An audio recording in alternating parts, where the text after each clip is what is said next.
Ha. Procedure on drilling system. Boleh? Tapi tahu ayat Quran dulu. Baru nanti you can drill tuan-tuan dengan hidayat daripada Allah SWT. Okey? Lain kali lah kita bincang benda tu. Okey? Okey. Jadi balik pada ni, saya nak cerita apa ni tadi? Okey, yang dia kata coaching tadi Coaching ni kalau kita tengok pada ayat surah Al-Baqarah ayat 282, tuan-tuan tengok yang bawah sekali ayat tu panjang tuan.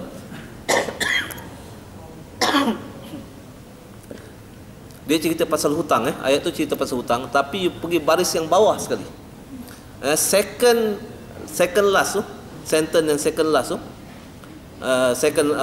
paragraf yang second last ujung tu disebut wattaqullah wa yu'allimukumullah. Wattaqullah wa yu'allimukumullah. Allah kata, wahai manusia, bertakwalah kepada aku, nescaya aku akan didik kamu, aku akan supervise kamu, aku akan coaching kamu, wahai manusia. Nampak tu. Jadi kalau cakap pasal coaching ni ayat dia tu. Itu macam mana nak Allah coach kita tuan-tuan? Kita kena berazam untuk taat kepada Allah. Kita kena letak diri kita tuan-tuan orang yang sentiasa in the process of learning and practicing. Apa dia? Quran. Sebab kalau kita sentiasa tuan-tuan baiki diri kita dengan Al-Quran, each and every second of our life Allah will help us and coaching us in our decision making process, kita punya kerja dan sebagainya. Dan kita akan jadi a person yang work smart tuan-tuan. Yang ni yang kita nak capai pada bulan Ramadan. This the mindset and action yang kita sebagai work smart punya action. Okey, itu sebab Allah gunakan modul Al-Quran. So yang sebenarnya apa yang doa kita nak minta pada bulan Ramadan? Apa doa ni? Minta doa kurniaan yang paling bernilai sekali. Saya dah cerita tak gitu kat sini? Apa kurniaan yang paling besar sekali? Dah cerita belum? Sebelum dah cerita? Mungkin dah cerita, mungkin tak cerita. Saya pun tak ingat, tuan-tuan pun mungkin tak ingat. Jadi dua tak ingat, kita cerita balik. Okey? Okey. Apa tuan-tuan kurniaan yang paling besar sekali? Sebab bulan yang penuh barakah ni adalah bulan yang Allah nak buka rahmat dan kurniaan yang sebesar-besar, betul tak Jadi kena identify apa kurniaan yang paling besar. Okey, sekarang ni tuan-tuan nak minta apa bulan Ramadan? Beritahu saya, nak minta apa? Minta apa? Minta sihat, betul? Minta rezeki lebih. Minta anak-anak berjaya, minta masuk syurga, betul? Minta ampunkan dosa, betul? Nak minta masuk syurga tu macam mana? Ya Allah, masukkanlah saya dalam syurga. Kita kena be spesifik tuan-tuan. Siapa yang orang akan masuk syurga? Siapa yang akan masuk syurga? Orang yang bertakwa saja. Okey, siapa orang yang bertakwa? Yang bersungguh-sungguh nak apa? Memahirkan diri mereka dengan Al-Quran. Balik pada situ tuan-tuan. Saya pusing mana pun cerita, dia akan balik ke Al-Quran balik. Jadi tuan-tuan buka pada surah Fatir. Buka pada surah Fatir. Surah Fatir, surah yang ke-39. Surah ke-39 ayat yang ke-31 dan 32. Sorry, bukan surah 39, surah 35 tuan, silap. Surah 35 ayat 31 dan 32. Okey. Kalau kita tengok pada ayat 31, Allah kata apa? Wallazi auhayna ilaika minal kitab. Yang kami wahyukan kepada kamu wahai Muhammad daripada Al-Quran huwal haq. Dia adalah mukjizat tuan-tuan. Quran ni mukjizat. Apa dia mukjizat? The highest miracle. Benda yang paling luar biasa yang Allah bagi kepada Rasulullah sallallahu alaihi wasallam. Dulu mukjizat Allah bagi kepada siapa? Para rasul sahaja. Betul? Para rasul sahaja. Nabi Musa, Nabi Isa dan sebagainya. Tapi mukjizat Al-Quran Allah bagi kepada Rasulullah sallallahu alaihi wasallam. Lepas tu pada ayat 32 Allah sebut apa? Summa awrathnal kitaba alladhi nastafaina min ibadina. Ayat 32 tu. Kemudian kami wariskan kitab itu kepada hamba-hamba kami yang kami pilih. Nampak? Apa bezanya umat Rasulullah SAW dengan umat lain tuan-tuan? Umat Rasulullah SAW, mukjizat yang Allah bagi itu bukan kepada Rasul saja, tapi kepada umat dia. Itu kelebihan umat Rasulullah SAW. Kami wariskan mukjizat itu kepada hamba-hamba kami yang kami pilih. Okey? Siapa yang kami pilih itu? Umat Rasulullah SAW. Okey? Jadi apa Allah sebut? Faminhum zalimun li nafsi. sebahagian mereka ni mereka menzalimi diri mereka. Macam mana mereka menzalimi tuan-tuan? Mereka ambil Quran tu sambil lewa saja. Baca lebih kurang je dah. Faham tak ada masalah. Itu makna menzalimi diri mereka. Wa minhum muqtasidun, sebahagian mereka tu pertengahan, baik sikit daripada orang yang menzalimi tadi. Dan di hujung ayat tu Allah kata wa minhum sabiqum bil khairati biidznillah. Dan sebahagian daripada mereka itu berlumba-lumba tuan-tuan. Okey, berlumba-lumba untuk memahirkan diri mereka dengan Al-Quran. Apa disebut di hujung ayat tu? Allah kata zalika huwal fadlul kabir. Itulah kurniaan yang paling besar sekali. So itu yang kita nak kena minta tu. Kurniaan yang paling besar sekali kita minta pada Allah tiap-tiap malam daripada Ramadan ni apa dia? Bagi saya apa? Mahir dengan Al-Quran. Nampak tu. Okey, bagi saya mahir dengan Al-Quran, tapi minta doa tu daripada hati tuan-tuan, jangan dengan mulut. Jadi kalau tuan-tuan nak, maknanya nak dapat manfaat yang terbaik tiap-tiap hari daripada bulan Ramadan ni, doa yang mesti ada pada tuan-tuan, ya Allah bagi saya mahir dengan Al-Quran. Bagi saya mahir baca dia, bagi saya boleh hafal dia, bagi saya boleh faham dia, dan bagi saya boleh amalkan dia dengan ikhlas dan sampaikan kepada orang lain. So you punya KPI tuan-tuan, keberkesanan you punya Ramadan ni nanti dia akan bergantung kepada sejauh mana you punya komitmen kepada Al-Quran selepas Ramadan ni meningkat. Kalau dia punya komitmen tak meningkat tuan-tuan, tak payah tunggu assessment ni selepas Ramadan tuan-tuan. You assess daripada sekarang. Each and every day bila you puasa hari ni, nak tahu you punya puasa tu Allah terima tak terima, you punya rasa sayang you kepada Al-Quran meningkat. Itu tanda Allah terima you punya puasa hari ni. Nampak? You punya komitmen untuk apa lagi? Keazaman you untuk memahirkan diri you dengan Al-Quran akan meningkat. Itu tanda Allah terima puasa you. Tapi hari ni tuan-tuan, makin hujung, makin malas. Lepas saja puasa ke? Jadi letih, tak ada komitmen pada Al-Quran. Tuan-tuan kena istighfar banyak-banyak lah. Tapi tuan-tuan, assess sekarang juga tuan-tuan. Jangan buat assessment besok dah habis Ramadan, rugi kita. Masa tu dah berlalu dah. Sekarang nak buat assessment sekarang. So sebab kenapa dalam management tuan-tuan, dia ada element of management, apa dia? Planning. Planning is to identify what is your objective. To really understand what is you punya focus in life. What you want to achieve dalam bulan Ramadan ni. Benda tu duduk dalam planning. Sebab itu dia punya you punya reference point for you to do you punya activity tiap-tiap hari. So kita punya planning tadi, objektif kita nak capai cinta Allah tu.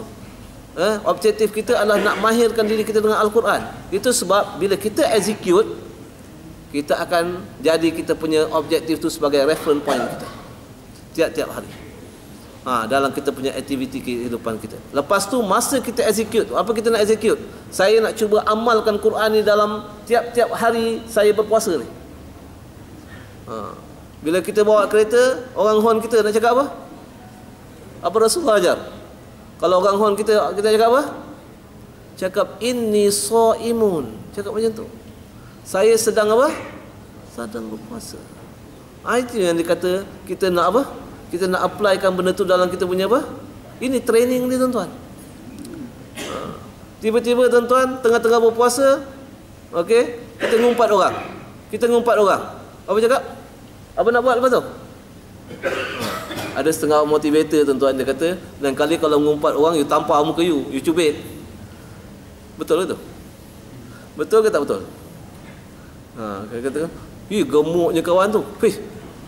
Cubit pipi you, tampar you. Macam tu ke? Kalau ada orang cakap macam tu, tuan-tuan nak cakap apa kat dia? Minta dalil. Minta dalil ni kalau kita hari ni ngumpat orang, cubit pipi sama tampar muka. Ada dalil dalam Quran? Ayat apa?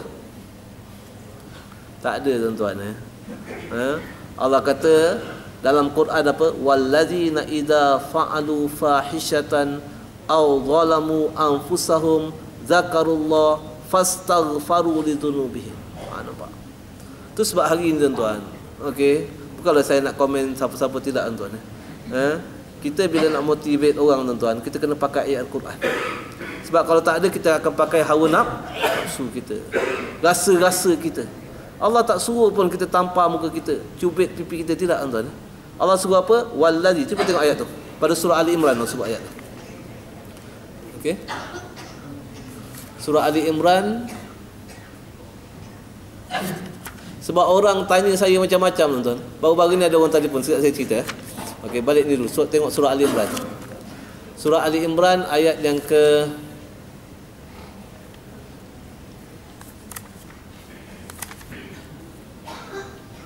135.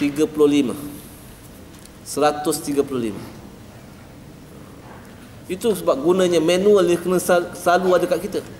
Sebab dia nak guide kita dalam setiap perkataan dan perbuatan kita. Kalau tak ada, kita main teka je tuan. Okey, apa sebutnya? Wallazina idza fa'alu fahishatan. Dan orang-orang yang apabila melakukan perbuatan-perbuatan apa? Keji ataupun perbuatan-perbuatan dosa, zalamu anfusahum zakarullah. Mereka akan ingat Allah, fastaghfaru li dzunubihim. Mereka akan memohon ampun kepada Allah atas kesalahan itu. Jadi hari ni kalau kita ngumpat orang, kita kena buat apa? Istighfar, astaghfirullahalazim, bukan tampar muka kita. Nampak? Itu satu. Baru ni tuan-tuan ada orang telefon saya. Dia kata, doktor, saya dengar dia kata, ada orang cakap, dia kata, kita ni kalau didik anak, jangan guna perkataan jangan. Pernah dengar tak tu? Jangan guna perkataan jangan. Kan? Dah setakat ni dah berapa kali dah orang telefon. Hari dah ada seminar K-Fake baru ni. Okey. Masa tu dia orang jemput saya untuk satu slot. Lepas tu orang tanya, dia kata ada, saya dengar doktor. Dia kata kalau dalam didik anak ni jangan guna perkataan jangan. Sebab apa kalau guna perkataan jangan? Katalah budak tu panjat pokok. Okey? Apa? Jangan cakap jangan panjat. Sebab nanti kalau cakap jangan panjat, dia lagi panjat. Sebab dia kata kita punya otak ni tak boleh terima perkataan jangan. Okey, macam mana nak jawab? Macam mana nak jawab tuan? Cara nak jawab kena rujuk pada Quran, senang aja. Kalau kita rujuk pada Quran, kita takkan stres tuan-tuan. Okey? Cuba tanya diri kita, tuan-tuan baca Quran kan? Tuan-tuan jumpa tak berapa banyak perkataan jangan dalam Quran? Ada ke tak ada? Contoh jumpa perkataan la saja dalam Quran, perkataan la ni dia ada 2 jenis, even 3 jenis. Okey? Satu la dipanggil la nahi. La nahi itu la yang menggambarkan jangan. Contoh, la ta'kulu riba. Jangan kamu makan riba. La taqrabuz zina. Jangan kamu mendekati zina.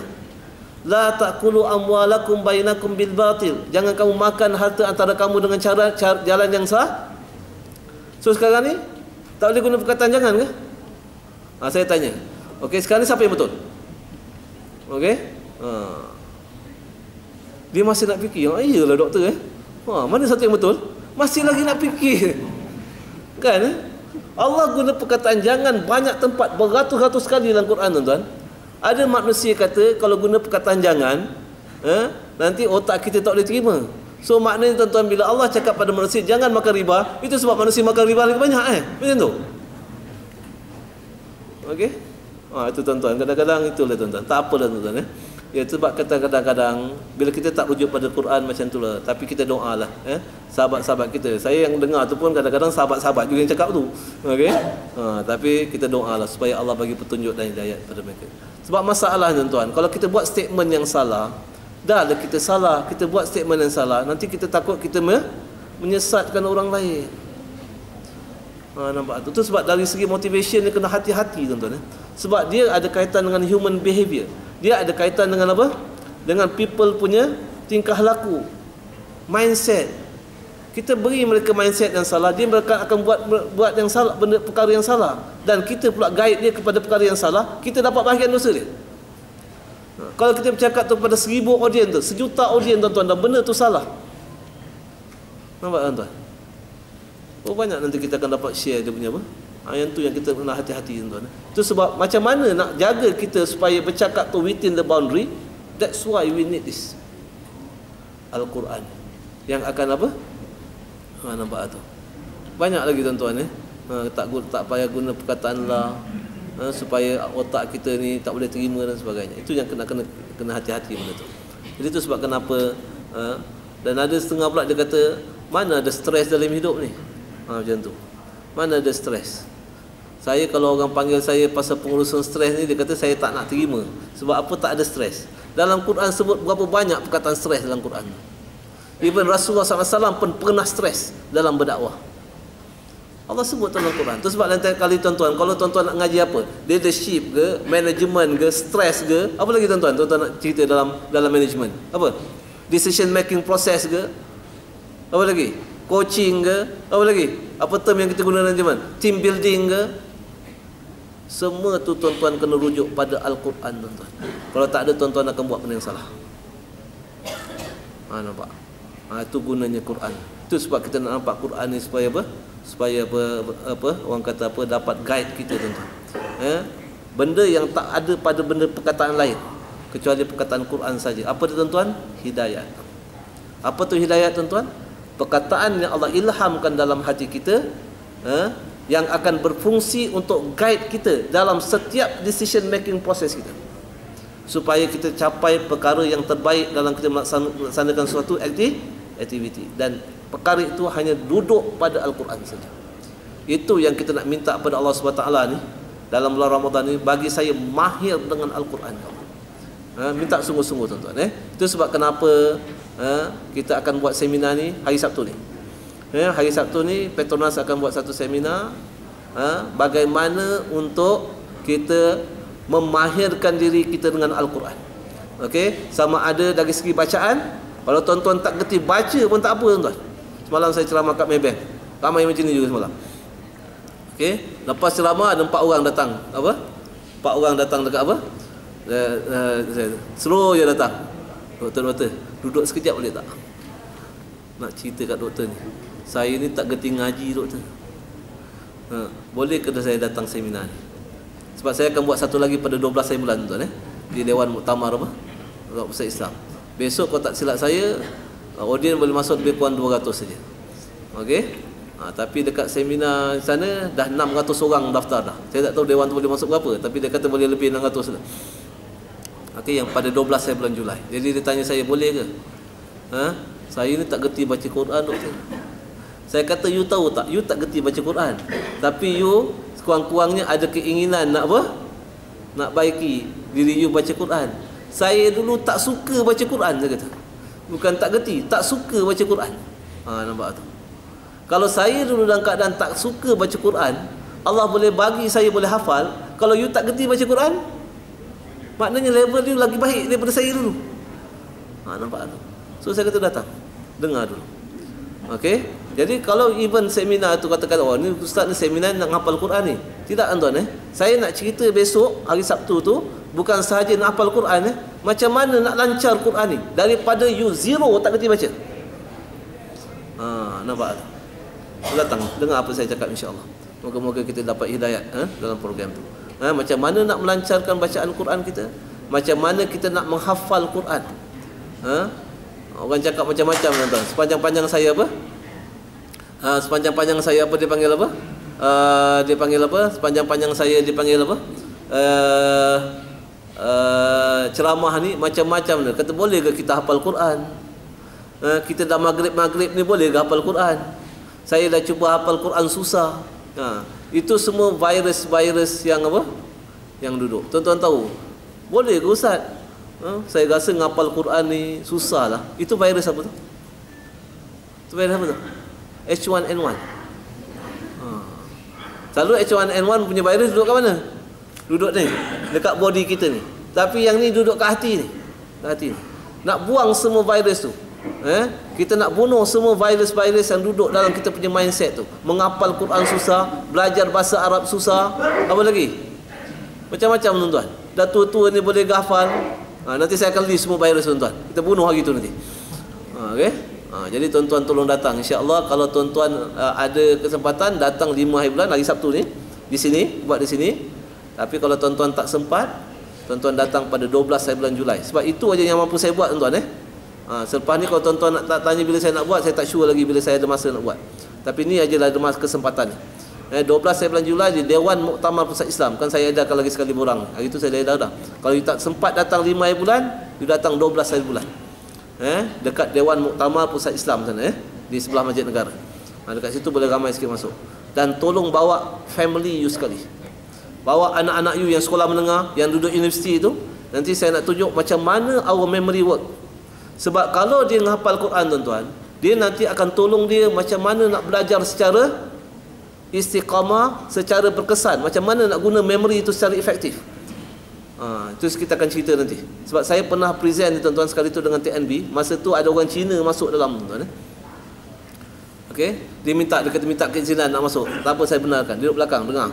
Bila cerita pasal proses how our memory work, dan bagaimana Quran yang sebenarnya fulfill that that criteria, dia kata this is exactly what we do in Chinese school. Nampak? Cara yang doktor cerita ni, cara yang menghafal Quran ni, okey, yang ikut macam mana our memory work ni, dia adalah perkara yang kita buat di sekolah Cina. Dia kata anak dia sekolah Cina. Anak dia cakap sama dia, kata mami, saya tak tahan lah sekolah Cina ni, hantar saya sekolah kebangsaan lah. Dia kata no, you must stay here. Itu dia cakap pasal saya. Bila doktor cerita benda ni, dia kata baru saya nampak kenapa sistem pembelajaran tu kena work like that. Apa makna tuan-tuan? Kita kena didik anak kita belajar guna long term memory. The only training tuan-tuan for you to teach your children using long term memory is a Quranic punya memorization punya training. That is the best training. Nampak tu.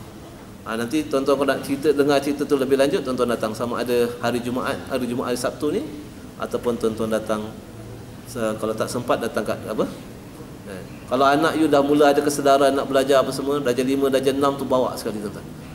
Tengok macam mana kita punya memory system work. Okey, setakat tu tuan-tuan. Belum lagi. 2 minit lagi tuan-tuan. Ingat dah habis tadi 2 minit lagi sampai 10.50. Saya ni tadi tuan-tuan dah letak dah buku depan ni. Ni buku ni. You are the best ni. Tapi sebab ada topik lain yang penting saya nak cerita ini pasal Ramadan ni dan ada kaitan dengan apa ni.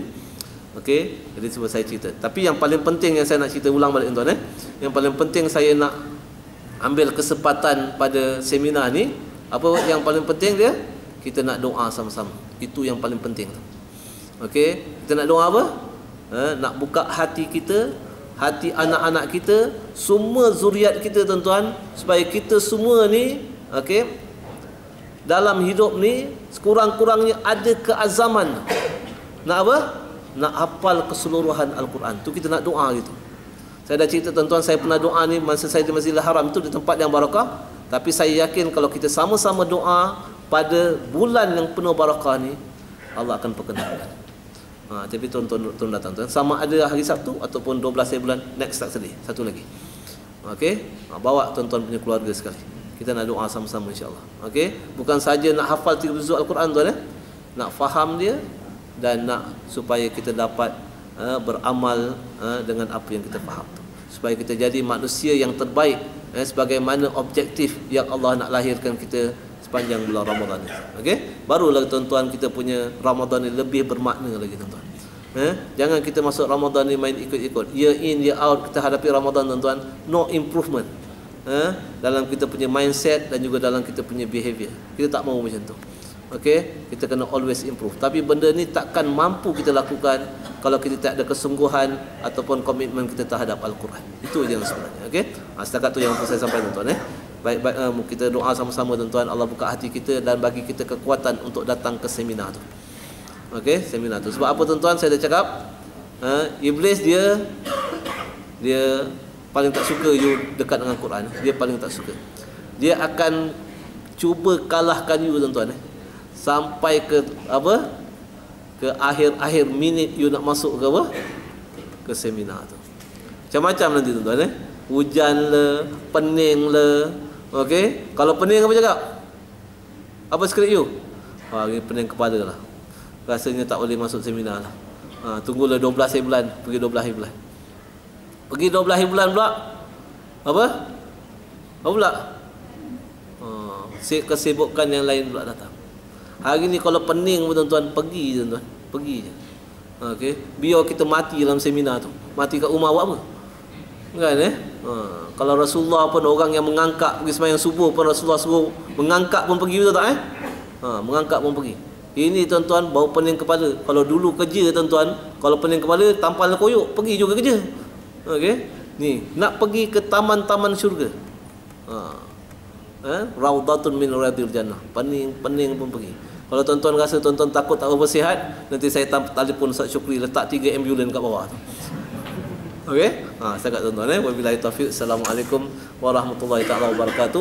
Wallahu a'lam. Seperti biasa tuan-tuan, kalau siapa-siapa nak bagi sumbangan pada Mak Tafiz, insya-Allah saya dahului dengan jazakumullah khairan katsiran. Moga-moga Allah berkati tuan-tuan terutamanya pada bulan Ramadan ni. Kalau siapa nak bayar zakat pun kita terima tuan-tuan Tapi kalau you nak minta resit pun kita boleh bagi sebab kita ada resit daripada pusat zakat. Kita jadi ejen Mak Tafiz, dia jadi ejen pusat zakat Pusat zakat Selangor dan pusat zakat Perlis. Jadi kalau tuan-tuan rasa nak bayar zakat pada Mak Tafiz, kalau dengan Perlis kita dapat 50%. Kalau dengan Selangor kita dapat 38%. Tak apalah. Anyhow pun tapi kalau tuan-tuan rasa tak nak resit lagi bagus, Mak Tafiz dapat 100%. Okey, tapi kalau you perlu resit tu it's okay. Tak ada masalah. Kita boleh keluarkan insya-Allah. Okey, setakat tu. Wallahu a'lam.